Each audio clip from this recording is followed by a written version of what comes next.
The graph below was created by an employee at an ice cream store. Which statement can be justified by using the graph?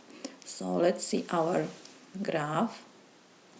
The horizontal line shows us the number of ice creams, 2, 4 ice creams, 6, and so on. And the vertical line shows us the cost of ice creams in dollars. So we have $2, $4, $6, $8, and so on.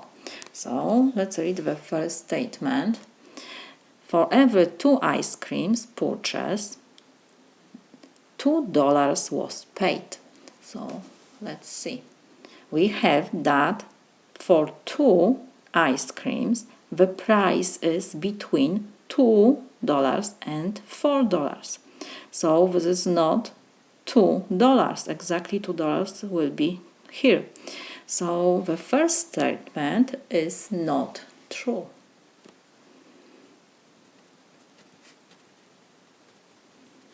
The second statement we have for every ice cream purchased, $1.25 was paid.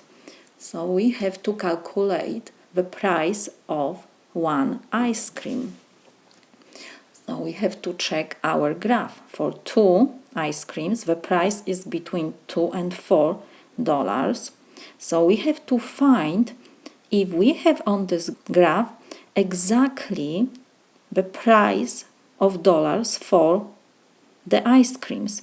For 4 ice creams, the price is between $4 and $6. For 6 ice creams, the price is between $6 and $8. For $8, we see that the price is exactly $10. So when we divide the price of ice creams, $10, by the number of ice creams, we will get the price of 1 ice cream. So $10 divided by 8, this is equal 1.25. $1.25. So the second statement is true. For every ice cream purchased, $1.25 was paid. We divide the price, $10, by the number of ice creams, and we have the price of 1 ice cream. So that second statement is true.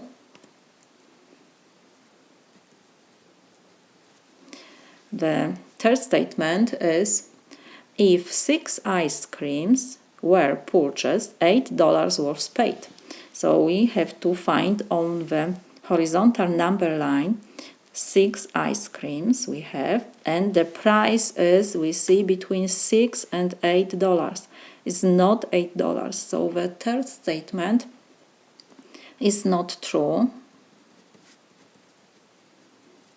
And the last statement we have, if 0 ice creams were purchased, children did not eat ice creams. We don't know if the ice creams weren't purchased, the children didn't eat ice creams, because they can buy these ice creams in different stores.